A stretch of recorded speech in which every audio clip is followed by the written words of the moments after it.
puasa karena atas rahmatnya lah kita bisa kembali menghadiri webinar kali ini secara daring ya. Lawang seri 5 Literasi Statistik Warga Malang dengan tema yang sangat menarik dan relevan tentu saja yaitu statistika tanpa drama, mengenal dan menerapkan analisis regresi untuk penelitian.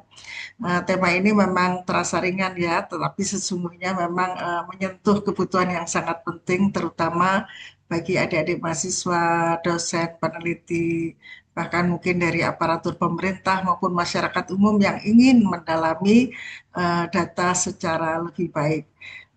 Teman-teman semua, Bapak Ibu semua peserta yang saya banggakan, salah satu metode statistik yang sangat sering digunakan dalam penelitian adalah analisa regresi.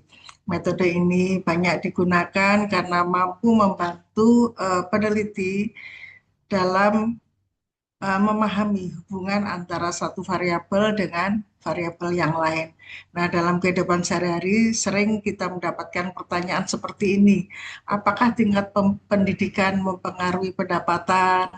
Apakah jumlah penduduk berpengaruh pada tingkat pengangguran?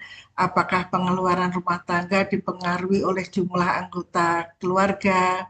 Atau apakah lama belajar berhubungan dengan nilai ujian mahasiswa? Nah, pertanyaan-pertanyaan seperti ini tentu kita dapat menganalisanya dengan pendekatan regresi. Dan melalui regresi ini kita tidak hanya melihat apakah dua variabel saling berhubungan, tetapi juga dapat memperkirakan seberapa besar pengaruh suatu variabel terhadap variabel yang lain. Dengan kata lain, regresi membantu kita untuk menjawab pertanyaan jika satu hal berubah, bagaimana kemungkinan dampaknya terhadap hal yang lain. Namun tentu saja analisa regresi ini harus dilakukan dengan pemahaman yang benar. Karena apabila salah dalam memilih variabel, salah dalam membaca hasil, atau salah dalam menarik kesimpulan, maka hasil penelitian juga tentu akan menyesatkan. Teman-teman semua yang berbahagia, pada masa sekarang banyak aplikasi statistik yang memudahkan kita melakukan analisa regresi. Hanya dengan beberapa klik kita sudah bisa melihat hasil dari regresi tersebut. Tetapi perlu diingat bahwa kemudahan teknologi tidak boleh menggantikan pemahaman konsep ya. Jadi hasil output regresi juga bukan hanya tentang melihat angka signifikan, koefisiensi atau nilai R-square, tetapi lebih dari itu peneliti perlu memahami apakah model yang digunakan sudah sesuai, apakah variabel yang dipilih masuk akal secara teori, apakah data juga memenuhi asumsi yang dibutuhkan, apakah hasil analisis dapat dijelaskan secara logis, dan apakah kesimpulan yang diambil tidak berlebihan. Nah, dengan kata lain, regresi bukan hanya sekedar pekerjaan teknis, tetapi juga membutuhkan nalar yang ilmiah. Kita perlu berhati-hati agar tidak sekedar berkata hasilnya signifikan gitu ya, tanpa memahami makna di balik angka tersebut. Signifikan secara statistik juga belum tentu selalu signifikan secara substantif. Sebaliknya, hasil yang tidak signifikan juga tetap dapat memberikan pembelajaran dalam penelitian. Jadi, Bapak Ibu semua, adik-adik, istilah statistika tanpa drama tentu sangat menarik. Bagi sebagian orang, statistik sering dianggap sulit, penuh rumus, membuat cemas, bahkan apabila dipelajari secara bertahap, statistik justru dapat menjadi alat bantu yang sangat menyenangkan. Statistika menjadi drama biasanya karena beberapa hal. Yang pertama, ketika kita langsung masuk ke rumus tanpa memahami masalah penelitian. Yang kedua, ketika kita menggunakan statistika atau metode hanya dengan mengikuti contoh gitu ya, bukan karena sesuai dengan tujuan penelitian. Yang ketiga, ketika kita lebih fokus kepada aplikasi tapi kurang memahami konsep. Keempat, ketika kita ingin hasil penelitian terlihat bagus tetapi tidak jujur terhadap data. Jadi oleh karena itu kunci belajar regresi adalah mulai dari pertanyaan penelitian yang jelas gitu ya. Setelah itu kita baru menentukan variabel yang sesuai dan memahami karakteristik data dan memilih model yang tepat. Jadi melakukan analisis selalu interpretasikanlah hasilnya dengan hati-hati. Jika alurnya benar, tentu statistik tidak lagi menjadi beban gitu ya, tetapi justru menjadi teman, teman berpikir yang membantu kita memahami realitas secara lebih objektif. Teman-teman semua peserta webinar yang saya banggakan, dalam penelitian, kualitas data merupakan hal yang sangat penting. Analisis yang baik harus didukung oleh data yang baik pula. Dan BPS menyediakan berbagai data statistik yang dapat dimanfaatkan adik-adik untuk melakukan penelitian, baik melalui publisitas, tabel dinamis, infografis, berita resmi statistik, maupun layanan data yang lain. Data-data tersebut memang mencakup berbagai bidang seperti kependudukan, ada kemiskinan, ada ketenaga kerjaan, ada inflasi, ada pertumbuhan ekonomi, data-data tentang pertanian, sosial, dan berbagai indikator yang digunakan untuk pengambilan kebijakan dalam pembangunan. Nah, adik-adik semua, bagi mahasiswa dan peneliti, data BPS ini bisa menjadi sumber yang sangat kaya untuk dianalisis gitu ya, termasuk menggunakan metode regresi.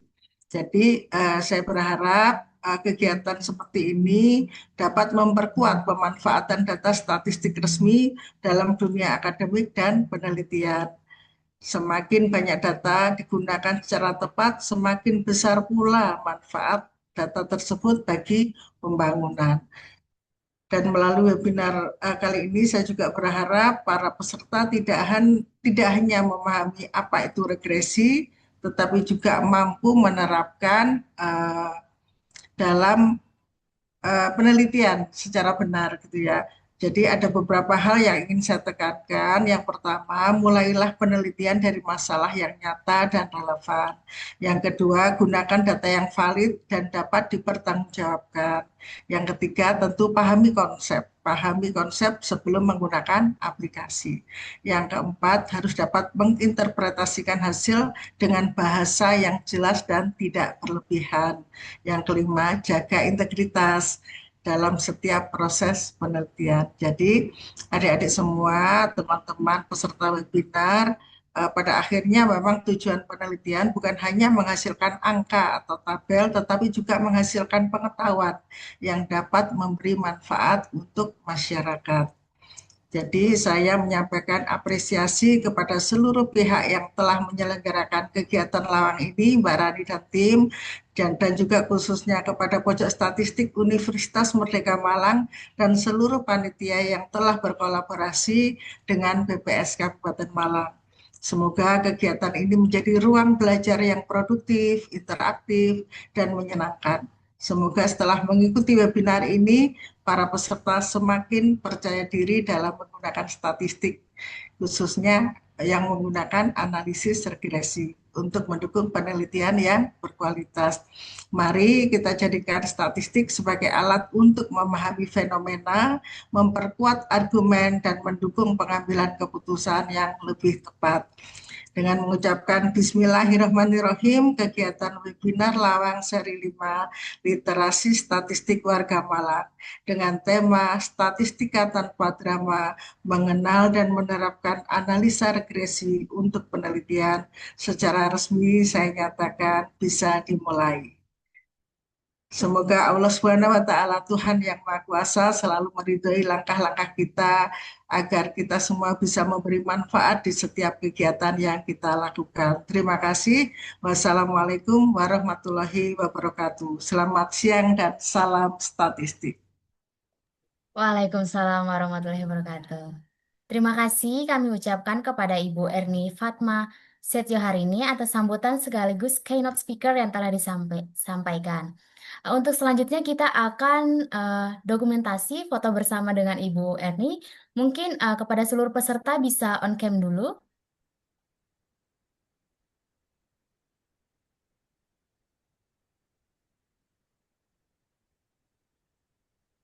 Ya, baik.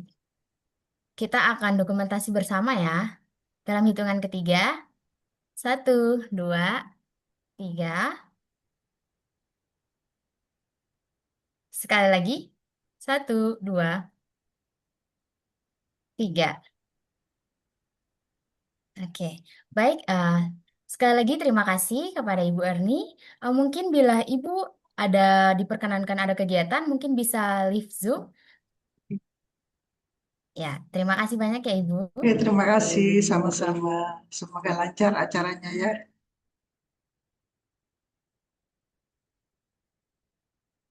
Amin.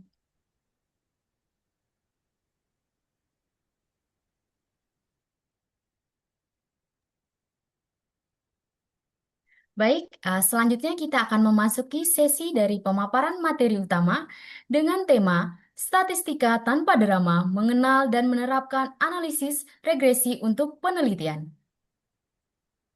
Materi ini akan disampaikan oleh Ibu Paramita Dewanti selaku statistisi ahli muda BPS Kabupaten Malang.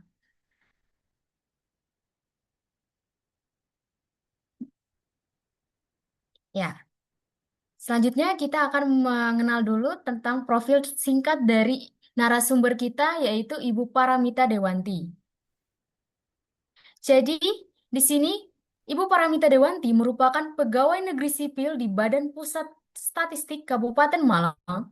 Saat ini beliau menduduki jabatan fungsional statistik ahli muda dengan golongan ruang 3 di penata TKI.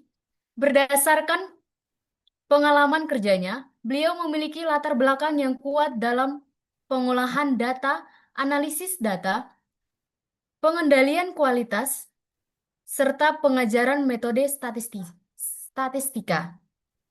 Untuk ringkasan pendidikannya sendiri, di mana Ibu Paramita Dewanti memiliki latar belakang pendidikan yang kuat di bidang statistika.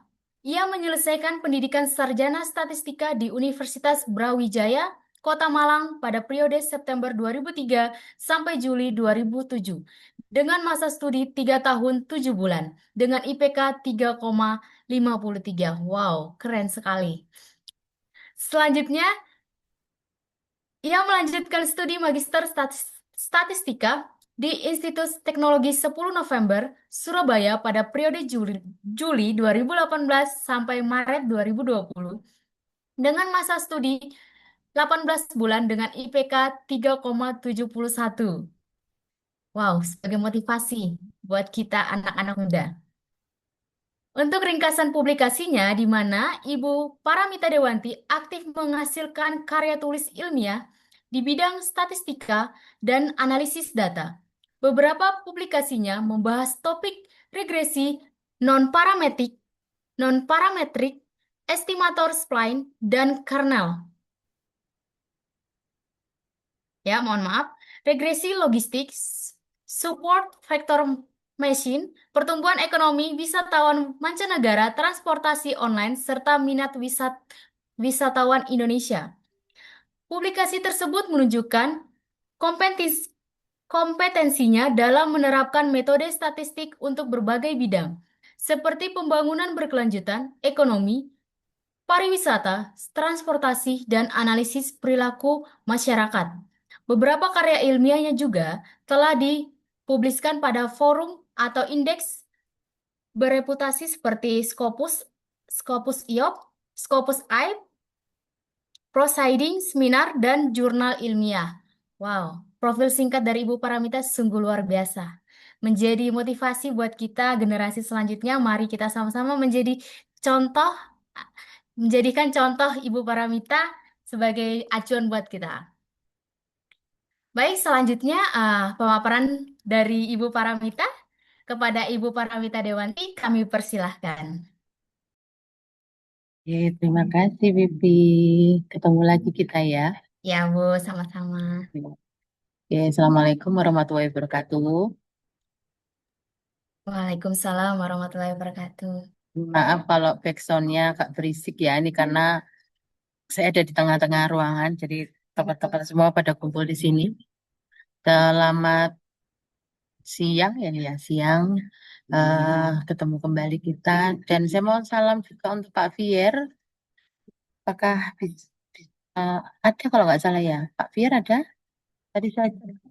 Ya, ada Bu. Oke, halo Pak Fier. Selamat siang. Akhirnya bisa bergabung di Lawang ya. Lawang 5.0. Mohon izin saya memberikan paparan tentang regresi. Jadi mungkin nanti bisa dilengkapi oleh Pak Fier. Ini soalnya ilmunya agak-agak jadul ini. Saya izin share screen dulu.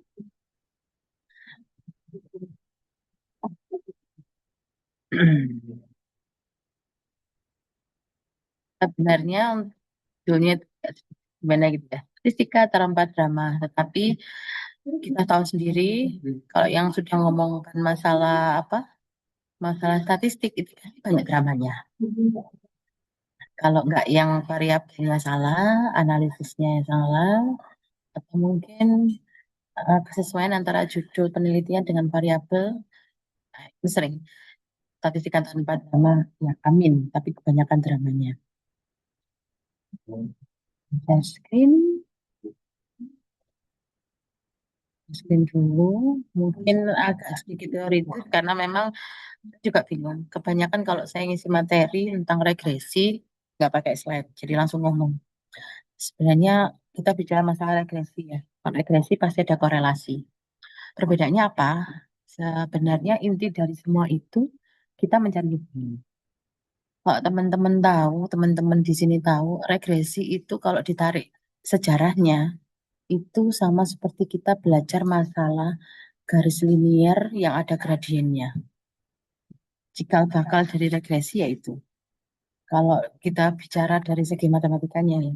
Tapi kalau kita bicara dari rumusnya, ceritanya, asal-usulnya dari rumusnya, ya itu pakai matris. Tapi eh, dasarnya regresi itu hampir sama seperti kita kalau dulu zamannya waktu SMP, entah ini pelajaran SMP atau SD ya, SMP kayaknya.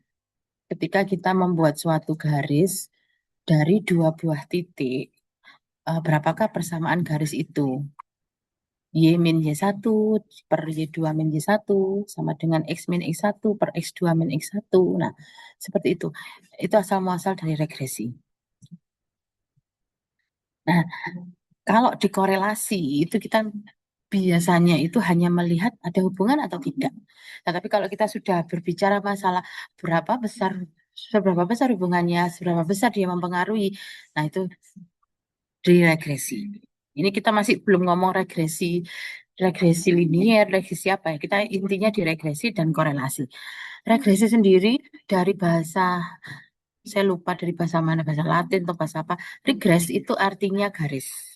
Nah, karena itu kenapa selalu ditampilkan berupa garis. Kalau garis itu hubungannya antara dua variabel, hubungannya dua dimensi. Ketika hubungannya banyak dimensi, ya tidak lagi dengan garis. Jadi nanti hubungannya berupa ruang. Regresi dan korelasi. Apakah harus dengan regresi? Saya masuk statistika itu 2003. Sampai sekarang di 2026 regresi itu masih sering dipakai. Entah kenapa eh, sangat favorit regresi itu karena memang sangat mudah untuk dipelajari, sangat mudah untuk di running di program. Jadi dan untuk interpretasi dia sangat mudah. Cuman permasalahannya ada beberapa yang sering langsung ditabrak-tabrakkan untuk masalah regresi dan korelasi. Karena regresi sendiri itu ada banyak ya. Cuman permasalahannya semua harus dilinearkan. Padahal regresi sendiri itu tidak harus linier. Karena tidak semua di dunia ini harus didekati dengan linier. Memang kenapa kok harus didekati dengan linier? Prinsip sederhananya semuanya itu dianggap linier, padahal tidak juga. Linier itu kalau dari garis, linier itu dia eh, ibaratnya perubahannya itu konstan. Padahal kan tidak semua di dunia ini perubahannya itu konstan. Tuh, prinsipnya di situ. Terus mungkin tadi Pipi membacakan eh, dari CV saya tentang regresi non parametrik. Nah, itu juga salah satu dari regresi. Tapi bedanya apa tuh nantilah. Kita bicara masalah regresi saja dulu. Ada banyak jenis regresi, cuman yang terkenal ya regresi linear berganda. Sampai saat ini, mungkin kalau teman-teman Unmer, teman-teman UB, teman-teman Unmu, teman-teman UM hadir di perpustakaan yang namanya analisis dengan regresi linear itu kayaknya hampir semuanya deh, di atas 70% menggunakan itu. Pasti itu. Dan juga korelasi. Kalau korelasi ini karena memang dia itu hanya mempelajari ada tidaknya hubungan, dia hanya sebagai pelengkap saja. Pelengkap ada hubungan atau tidak. Seperti itu. Ini secara teorinya seperti ini. Kalau kita hanya bicara ada hubungan atau tidak, ya sudah, hanya korelasi saja. Tapi kalau kita ingin tahu bentuk hubungannya seperti apa, terus berapa persen mempengaruhi, nah itu baru bicara di analisis regresi. Stigma kalau statistika susah itu ya sangat ibaratnya kalau untuk dihapus kayaknya nggak mungkin. Cuman ketika kami dan teman-teman itu mengajar mata kuliah statistika, kami berusaha membangkas statistika itu seenjoy mungkin, meskipun pada kenyataannya nggak mungkin enjoy ya. Karena orang-orang kalau sudah lihat angka itu pusing. Nah ini korelasi. Sama seperti regresi, korelasi itu juga bisa dilihat dari hubungan linear dan non-linear. Kalau korelasi itu bernilai antara -1 sampai 1. Ya. Jadi nggak ada itu korelasi 2, nggak ada. -1 sampai 1. Minus artinya terbalik. Jadi terbalik itu misalkan gini, hubungan antara tingkat pemakaian gadget dengan nilai akademik. Secara teori, semakin tinggi screen time, semakin tinggi pemakaian gadget, maka dia akan semakin menurunkan nilai akademik. Nah, jika hubungannya terbalik, pasti korelasinya akan nilainya negatif. Ya, kalau positif itu misalkan di bidangnya semakin tinggi IPM, semakin meningkatkan nilai PDRB, seperti itu. Nah, kalau sama-sama tinggi, berarti dia korelasinya positif. Kalau salah satu tinggi, salah satu rendah, itu korelasinya negatif. Intinya itu saja. Ingat statistika, uji statistik itu hanya alat. Sekali lagi, interpretasi harus dikembalikan lagi ke ilmu yang menggunakan. Nah ini jenis-jenis korelasi berdasarkan jenis data. Ini ada di metode statistika 1, ada di semester awal. Jenis datanya nominal, ordinar, interval, rasio. Ini berguna kapan? Bergunanya pada saat skripsi. Salah menentukan data, akan salah juga menentukan jenis analisisnya.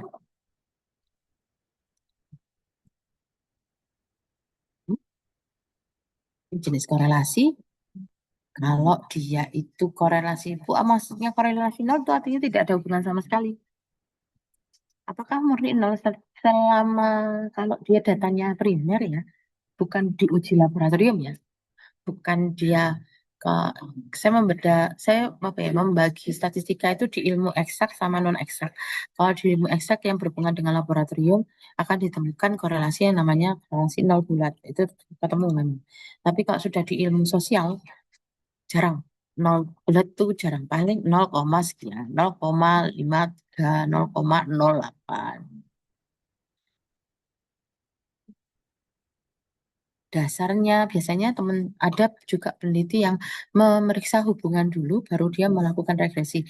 Nah, masalah sih sebenarnya. Yang terpenting adalah jangan sampai kita menentukan variabel itu tidak sesuai dengan teori. Apakah ada? Banyak. Kalau teman-teman yang ada di sini, semua teman-teman mahasiswa belajar atau mungkin apa ya, main-main ke melihat jurnal Scopus, terutama terbitan luar, akan banyak sekali peneliti yang ngambil apa ya, ngambil variabelnya itu nggak sesuai teori. Saya itu dapat jurnal orang Brasil kalau nggak salah. Hubungan IPM dengan tingkat penderita kanker payudara. Jadi IPM dengan penderita kanker payudara. Logikanya kan nggak mungkin ya. Maksudnya bisa terjadi, tetapi itu kalau secara teori ini ibaratnya kayak nggak mungkin gitu loh. Cara di apa ya? Ibaratnya kalau bahasa Jawa ini digaduk-gaduk no, ngono loh.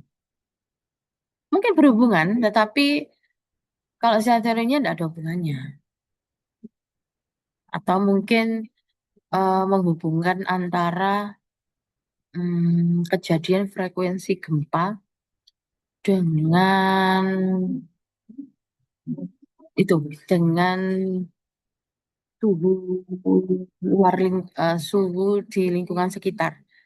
Semua kalau dianalisis ya pasti akan ada hubungannya.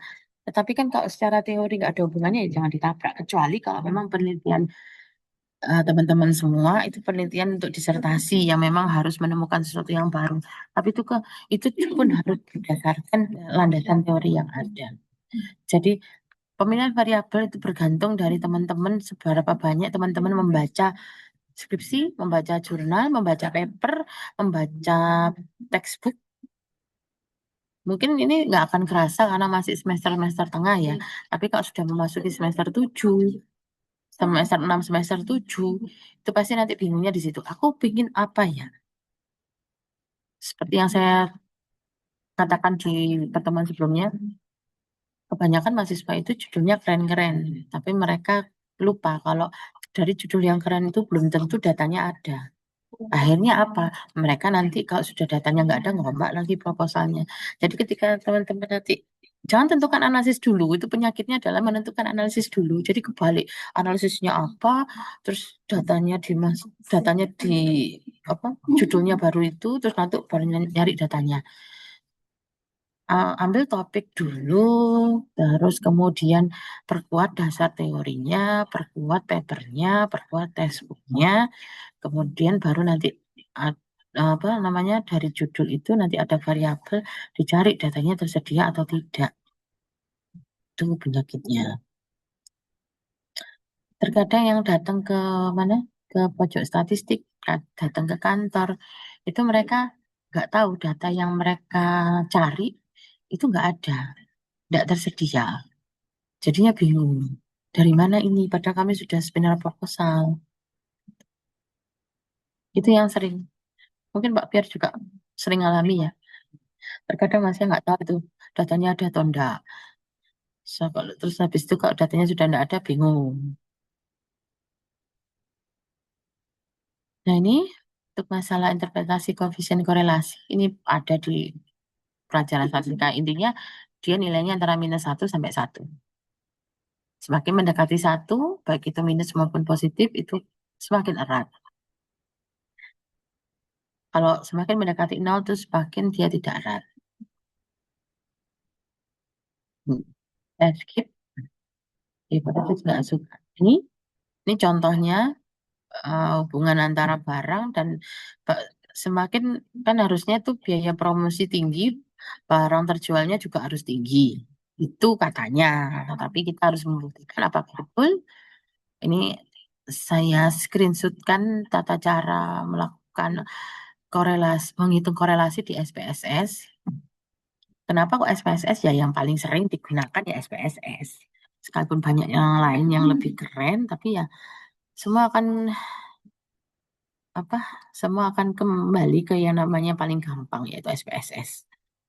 Tinggal analis saja, terus dikorelasikan. Pastikan dulu datanya, jenis datanya.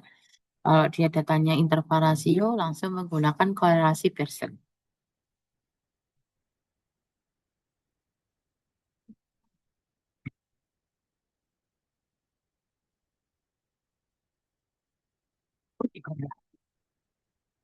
Jadi kalau dikorelasi itu kita nggak bicara sebenarnya ada yang bilang kalau di korelasi sudah harus bicara masalah hubungan variabel bebas dan tak bebas. Cuman kalau dari esensinya di korelasi itu hanya ada hubungan atau tidak. Sudah itu saja. Jadi beberapa literatur mengatakan tidak perlu kita mencari mana yang dependen, mana yang independen. Bisa kita harus mencari ketika nantinya setelah korelasi kita akan melakukan analisis lebih lanjut. Tapi biasanya kalau untuk ukuran skripsi tidak akan mungkin bertemu hanya dengan korelasi saja. Korelasi hanya sebagai pelengkap. Kalau saya yang jadi dosen pembimbingnya atau dosen pengujinya dapat mahasiswa S1 pakai analisisnya cuman korelasi, ya tak kembalikan. Karena itu apa ya ibaratnya ini? Hanya mencari hubungan itu aja, sudah. Pencarian dia berhubungan atau tidak itu harusnya ketika sebelum menyusun proposal. Jadi seperti kayak kita merunning data kecil gitu. Oh, ada hubungannya, oke. Dengan harapan nanti regresinya juga berpengaruh. Nah, ini kita bicara regresi. Kita belum bicara masalah regresi linear ya. Di regresi sama kita mencari mencari hubungan tanpa mencari besar pengaruh. Di regresi ini kita mulai mengenal dua jenis variabel bebas maupun variabel tidak bebas. Variabel bebas biasanya dinotasikan dengan variabel X. Variabel tak bebas biasanya dinotasikan dengan variabel Y. Independent variabel dengan dependent variabel.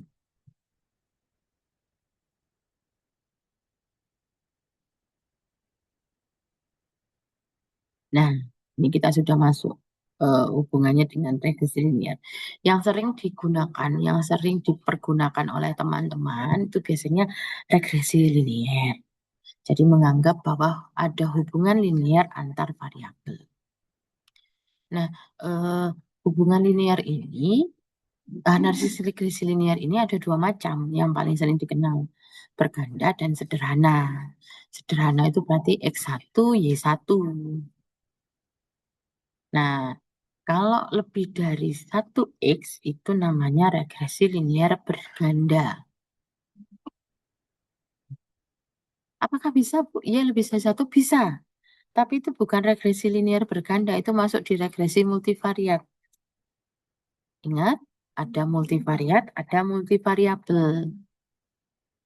Multivariabel itu digunakan ketika variabel Y-nya 1, X-nya banyak. Nah, itu namanya multivariabel.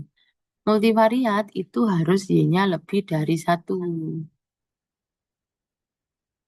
2 bivariat lebih dari 2 multivariat. Ya. Jadi sebenarnya banyak dari pembahasannya itu saya sebenarnya juga dari awal S1 juga kami kira sama, ternyata ketika kami S2 barulah tahu ternyata multivariat itu variabel tak bebasnya yang lebih dari 1. Kalau variabel bebasnya lebih dari 1 itu multivariabel. Kalau baca di beberapa jurnal asing, mereka pasti akan bilang multivariabel dan multivariat. Nah, regresi linear berganda, ingat ya, regresi linear berganda, syarat wajibnya itu adalah skala data untuk variabel X itu skala datanya terserah. Tetapi syarat wajibnya adalah skala data untuk variabel Y minimal itu ordinal. Kalau mau menggunakan regresi linear. Kalau Y-nya bukan Y-nya bukan interval, Bu. Sorry. Syarat wajib regresi linear itu adalah variabel Y-nya minimal data berskala interval. Kalau bukan interval, Bu, ordinal atau nominal bisa menggunakan regresi logistik. tambah pusing, Bu. Kenapa itu kok pasti nanti akan bertemu ketika nanti teman-teman di semester 7 dan 8. Ya. Hati-hati, variabel Y minimal skalanya harus interval. Karena itu banyak yang salah. Jadi tuabrak semua pakai regresi linear. Setelah saya ketemu waktu dia cari data, saya bilang ini salah. Nggak bisa pakai regresi linear berganda. Harus pakai regresi logistik. Ya.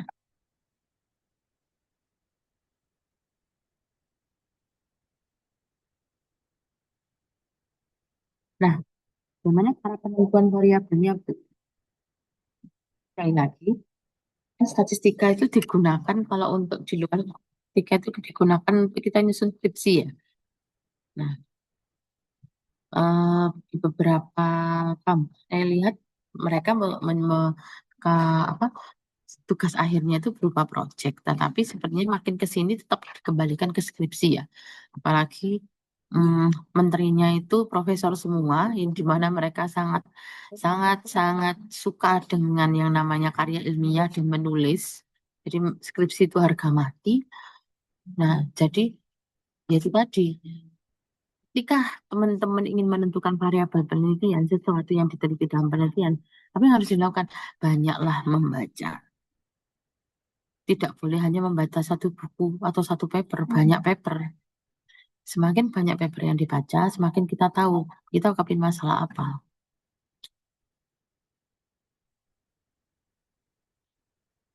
Karena itu di beberapa kampus ada syarat untuk mengajukan judul itu harus eh, papernya minimal berapa paper baru bisa mengajukan proposal. Perbanyaklah membaca. Karena semakin ke sini literasi orang itu juga semakin rendah, termasuk saya. Literasinya juga semakin rendah. Karena semakin tambah males kan. Nah, ini kan teman-teman kan masih muda nih, masih ibaratnya masih umur umur berapa ini? Di bawah, ada yang di bawah 20, ada yang di bawah di atas 20 lebih 1 tahun. Perbanyaklah membaca, perbanyaklah baca textbook, baca paper, biar tahu nanti apa yang harus dijadikan permasalahan. Dan sering-sering untuk melihat skripsi kakak tingkat. Karena ada di bab 5, bagian saran itu bisa menjadi dasar teorinya. Jadi ketika di situ permasalahannya, misalkan masalah pembangunan, ada variabel, ada misalkan gini, melihat, ini kan kebanyakan anak EP ya, kita mau membahas masalah IPM. IPM deh, kita membahas masalah IPM, kemiskinan dan pendapatan per kapita yang diwakili oleh PDRB. Ternyata kita lupa mengikut sertakan variabel kesehatan, sehingga ketika melakukan analisis R square-nya nggak terlalu tinggi. Itu bisa dijadikan nanti bahan permasalahan deskripsi teman-teman. Terus mungkin yang sudah yang sudah umum IPM ya, ada yang namanya IPG, Indeks Pemberdayaan Gender. Ada yang namanya juga Gini Rasio. Yang sering kita lihat, yang sering kita dengarkan tingkat kemiskinan, tapi Gini Rasio nggak jarang ada yang bahas. Nah itu seperti itu. Itu dapat dari mana? Dari membaca. Bacalah semua literatur yang berhubungan dan pelajari objek penelitian. Kebanyakan mahasiswa bagus di teori, Pak Biar mungkin paham. Bagus di teori, tapi mereka tidak paham objek penelitian. Mereka ingin membahas Jawa Timur, mereka ingin membahas Pulau Jawa, tetapi mereka tidak tahu apa yang terjadi di Pulau Jawa secara kulturnya, secara dasarnya. Misalkan ini di Jawa Timur, saya bicaranya Jawa Timur ya.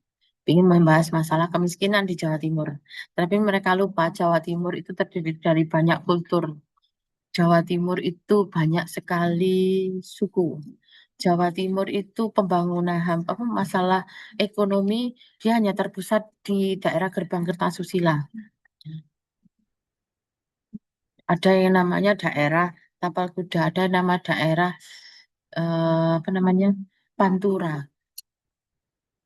Nah, mereka gabungkan jadi satu tanpa mengelompokkan sesuai dengan apa ibarat sesuai dengan nature-nya mereka, sesuai dengan kulturnya mereka. Nah, itu selalu kalau ada yang konsultasi ke kami masalah apa namanya masalah eh, variabel pembangunan, saya selalu bilang Jawa Timur, terutama Jawa Timur ya, karena saya di Jawa Timur. Jawa Timur itu punya apa ya, punya nature-nya itu sudah terbagi jadi beberapa wilayah, sudah terbagi menjadi beberapa area. Silakan melakukan analisis per wilayahnya. Karena ketika heterogenitas tinggi di dalam dan melakukan terutama regresi ya. Regresi linear ini kan ibaratnya analisis statistik yang bukan cupu ya. Ibaratnya analisis regresi yang klasik ya. Klasik di mana dia itu kalau secara rumus itu dia dalam regresi itu kan nanti akan ada asumsi heteroskedastisitas. Jadi keragaman. Nah, di dalam analisis regresi sendiri, dia tidak mentolerir ada yang namanya terlalu banyak keragaman. Jadi lebih ke homogen. Karena itu ketika ada beberapa penelitian yang menganalisis daerah, wilayah, saya selalu menyarankan silakan menganalisis per wilayah dan bandingkan nanti per wilayahnya. Jangan menjadikan satu. Karena apa? Heterogenitas tinggi. Heterogenitas tinggi itu nanti akan mempengaruhi hasil dari analisis regresi linear. Setiap wilayah, setiap objek penelitian punya kekhususan sendiri, punya apa ibaratnya ya, punya karakteristik tersendiri yang mau tidak mau kita harus melibatkan di dalam penelitian itu. Tidak melibatkan secara variabel, tapi melibatkan secara interpretasi hasil. Jawa Timur itu punya satuan wilayah pembangunan. Sama seperti Kabupaten Malang juga kebanyakan wilayah dengan jangkauan yang luas itu mereka sudah membagi wilayah pembangunannya. Karena apa? Treatment yang dilakukan di Surabaya tidak akan cocok dengan treatment yang dilakukan di Madura. Jadi mereka sudah mendekati berdasarkan budayanya.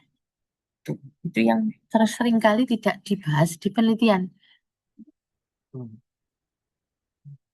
Sekalipun ini di level S1, ya, sekalipun ini di level S1, tetapi itu juga harus disertakan dalam penelitiannya. Karena apa? Ketika ini kan kebanyakan di sini nggak ada yang anak statistika kan ya, nggak ada yang kuliah apa yang mahasiswa ini kan nggak ada yang kuliah di eksakta kan. Semuanya non eksakta. Mereka harus ibaratnya kembali lagi uji statistik itu adalah alat. Alat kalau alat itu tidak akan berarti apa-apa tanpa interpretasi. Ketika mereka melakukan analisisnya langsung menjadi satu, dibuat menjadi seakan-akan homogen, interpretasi tidak akan kaya, interpretasi tidak akan banyak. Tapi ketika mereka melakukan analisisnya berdasarkan wilayah, berdasarkan kelompok-kelompok yang memang sudah ada sebelumnya, itu nanti akan jauh lebih kaya pembahasan ketika nanti sudah di bab 4. Begitu, teman-teman.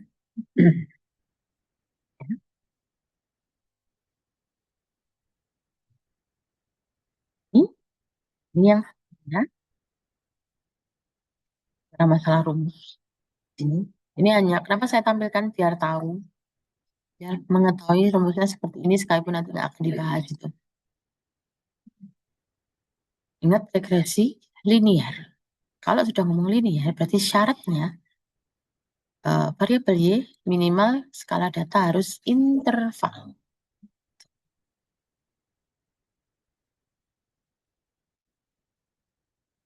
Kalau terganda berarti X1 Y-nya 1. Kalau terganda Y-nya 1, X-nya lebih dari 1. Nah, di dalam regresi linear berganda, itu ada yang namanya uji parsial dan uji simultan. Uji simultan, jadi uji simultan itu kan bersama ya. Ketika menghadapi Y sama dengan Y-nya 1, X-nya 2, itu berarti menggunakan regresi linear berganda. Nah, regresi linear berganda ini nanti yang akan dilakukan uji apakah X1 dan X2 bersama-sama mempengaruhi Y. Itu yang namanya simultan. Kalau parsial, apakah masing-masing X1 dan X2 mempengaruhi parsial itu sendiri-sendiri? Ini langkah-langkahnya kalau masuk di SPSS. SPSS itu yang paling mudah karena sudah menyediakan tools untuk melakukan analisis regresi. Linear regression. Tinggal dimasukkan saja variabel X-nya. Nah ini untuk S2. Ini contoh kasusnya yang kita biasa menggunakan regresi, pengaruh tingkat pendidikan, pokoknya ada kata-kata pengaruh. Nah, regresi lah sudah itu. Pasti. Pengaruh upah tingkat pendidikan dengan terhadap produktivitas tenaga kerja. Kalau seperti ini berarti produktivitasnya Y, X-nya upah, dan tingkat pendidikan. Indeks pembangunan gender perempuan dan indeks pembangunan gender laki-laki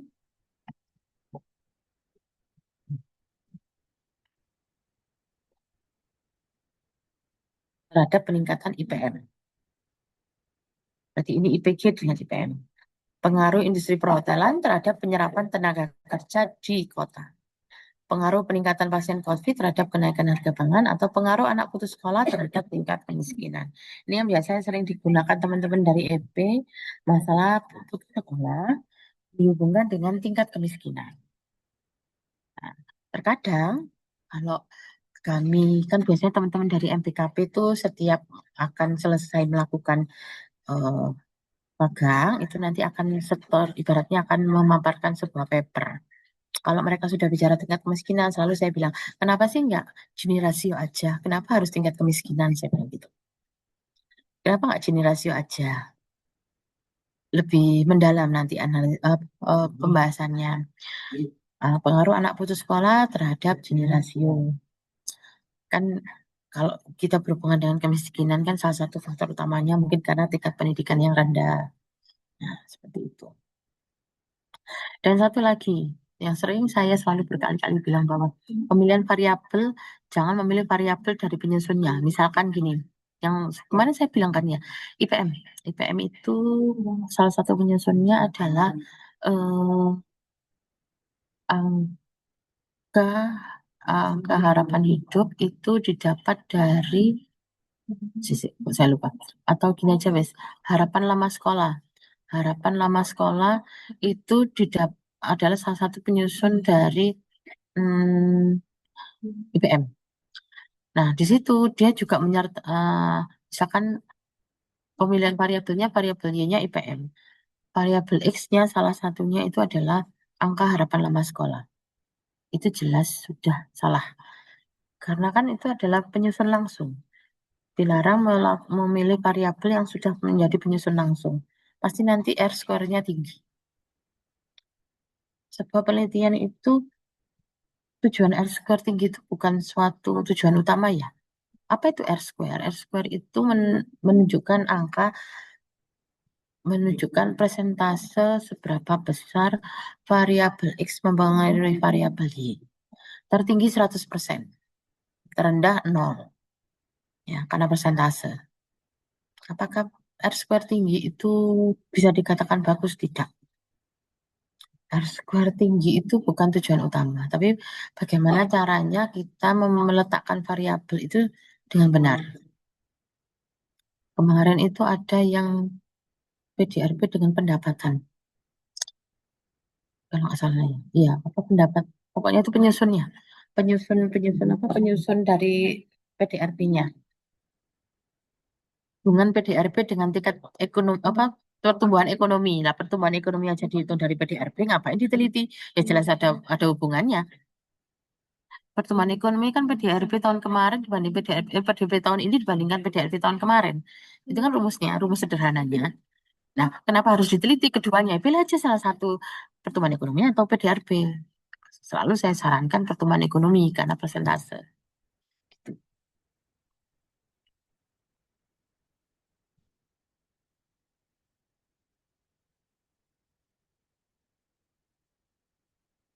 Kalau ini contoh kasus korelasi, biasanya korelasi ini Kalau hanya korelasi sederhana saja tuh biasanya teman-teman dari eksakta, teman-teman yang dari kedokteran, dari biologi, dari yang memang ada hubungannya dengan laboratorium, itu masuk mereka analisisnya sederhana aja. Yang bikin rumitnya itu cara mendapatkan angkanya. Mereka data primer langsung melalui uji coba di laboratorium. Biasanya itu. Kalau non eksakta, jangan sampai pakai korelasi, terlalu sederhana.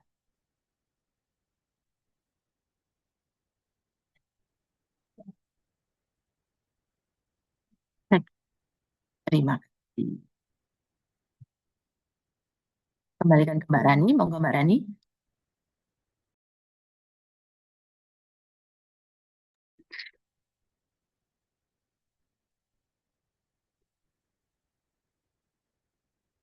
Monggo, Pipi, dilanjutkan.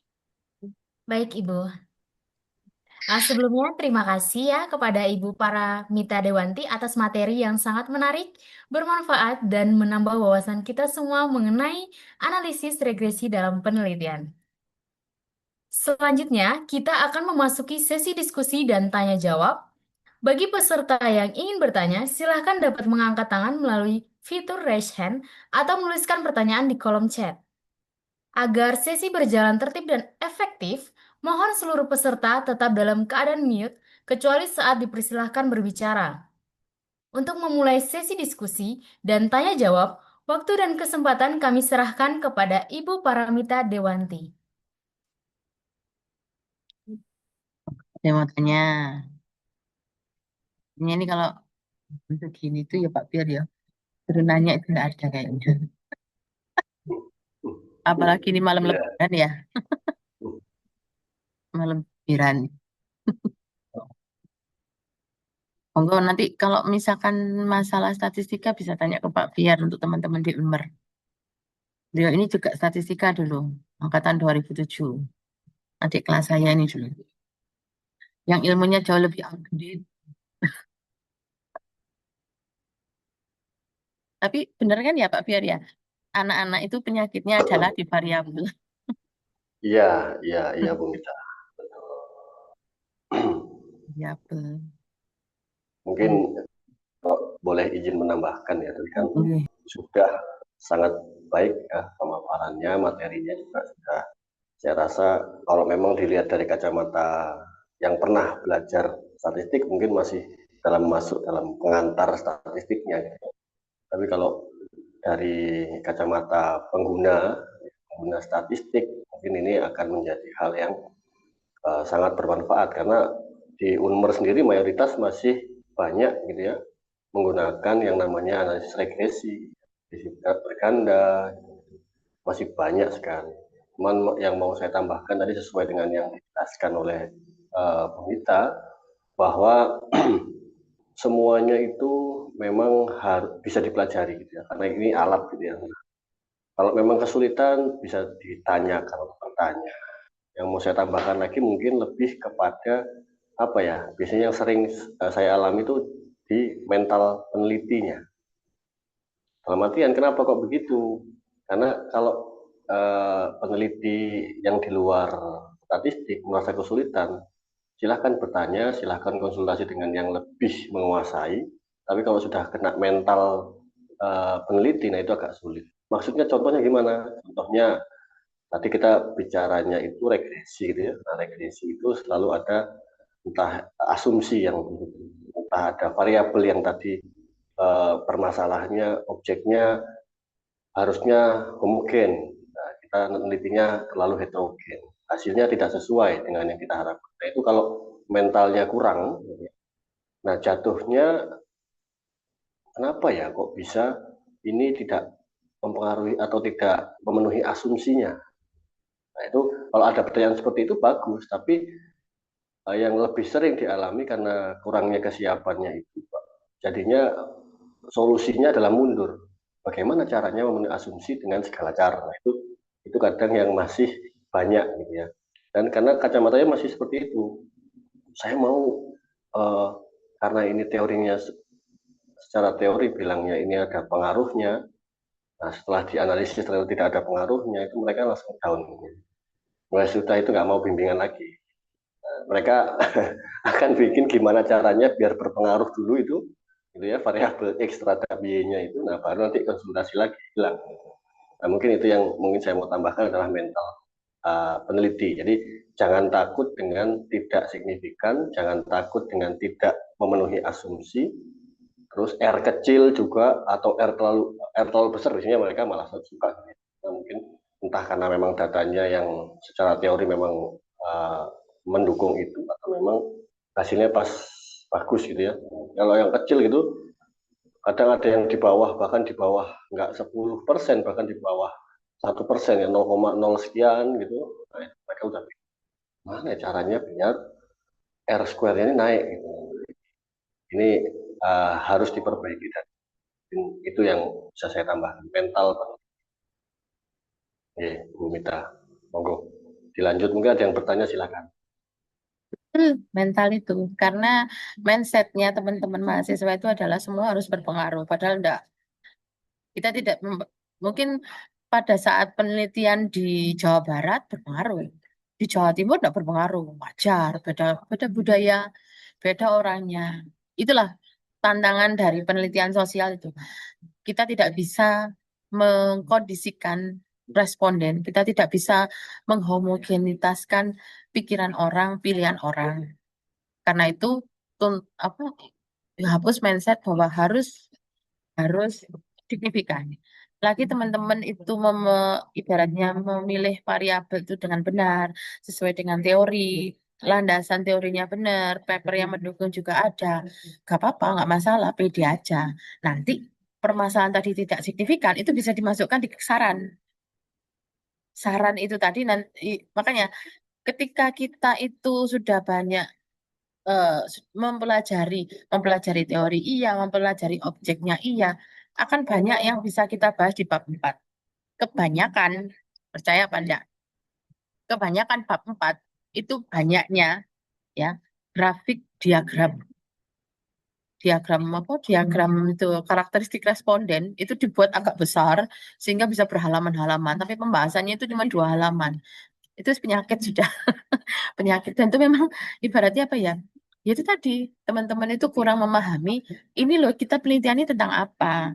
Tidak hanya sekedar IPM mempengaruhi kemiskinan atau kemiskinan mempengaruhi IPM, PDRB mempengaruhi IPM, tidak hanya itu, apa yang ada di dalamnya.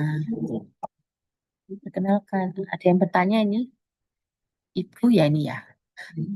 Salma bertanya, jika dalam suatu penelitian ada banyak faktor yang mempengaruhi hasil, bagaimana menentukan variabel yang paling penting? Oke, sini. Nah, kalau hanya banyak faktor yang mempengaruhi, jelas.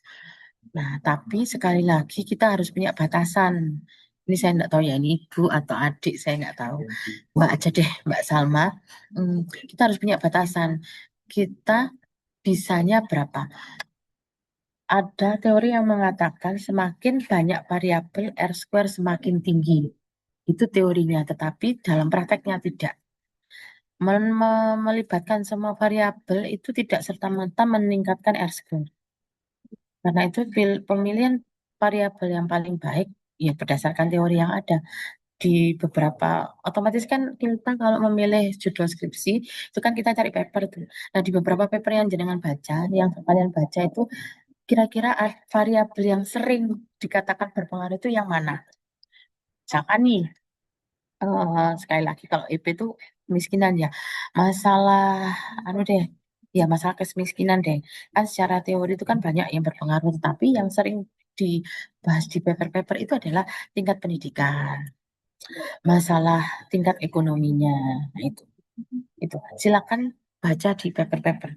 Tetapi kalau nanti sudah masuk di analisis, otomatis variabel yang terbaik itu biasanya yang nanti uji parsialnya itu yang paling signifikan. Kalau enggak nanti pakai metode stepwise. Manakah variabel yang nanti pada yang metode enter itu nanti ada variabel yang di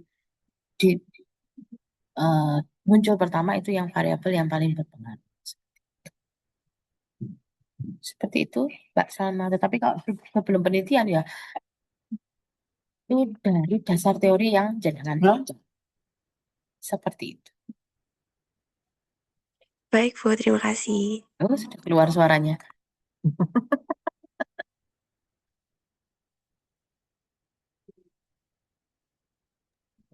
Ya, mungkin kepada teman-teman yang lain atau para peserta webinar yang ingin bertanya bisa langsung eh, bertanya secara langsung ataupun melalui kolom chat. Ini yang pasti yang banyak teman-teman mahasiswa. Kalau teman-teman saya nggak mungkin.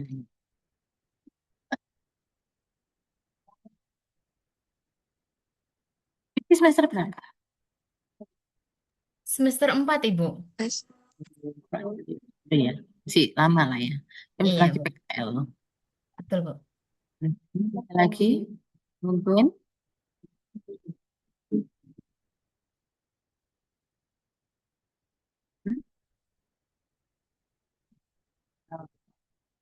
Bagaimana Mbak Rani?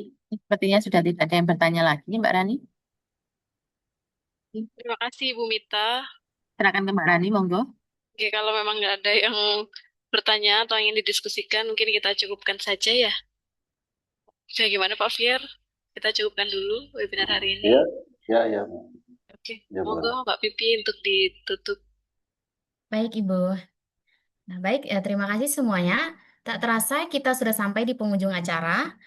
Terima kasih kepada narasumber, panitia, dan peserta yang telah mengikuti kegiatan Lawang 5 hingga selesai. Semoga materi yang telah disampaikan hari ini dapat memberikan manfaat dan menambah wawasan kita semua, khususnya dalam memahami serta menerapkan analisis regresi untuk penelitian. Sebelum acara resmi ditutup, kami mohon kepada seluruh peserta untuk mengisi absensi kehadiran yang telah disediakan sebagai syarat memperoleh sertifikat. Kami selaku panitia memohon maaf apabila selama pelaksanaan kegiatan terdapat kekurangan maupun hal-hal yang kurang berkenan. Akhir kata, sampai jumpa pada kegiatan pojok statistik berikutnya. Wassalamualaikum warahmatullahi wabarakatuh. Waalaikumsalam warahmatullahi wabarakatuh. Terima kasih Pak Fien. Terima Terima kasih kasih teman-teman sama-sama. online. Terima kasih Vivi. Ya, terima kasih kembali Oke, semuanya. terima kasih. Selamat Ya. liburan panjang. Terima kasih Bu Mita, terima kasih Pipi, terima kasih Pak Fier. Izin saya end Zoom-nya. Ya, terima kasih sama-sama. Ya, Bu, terima kasih.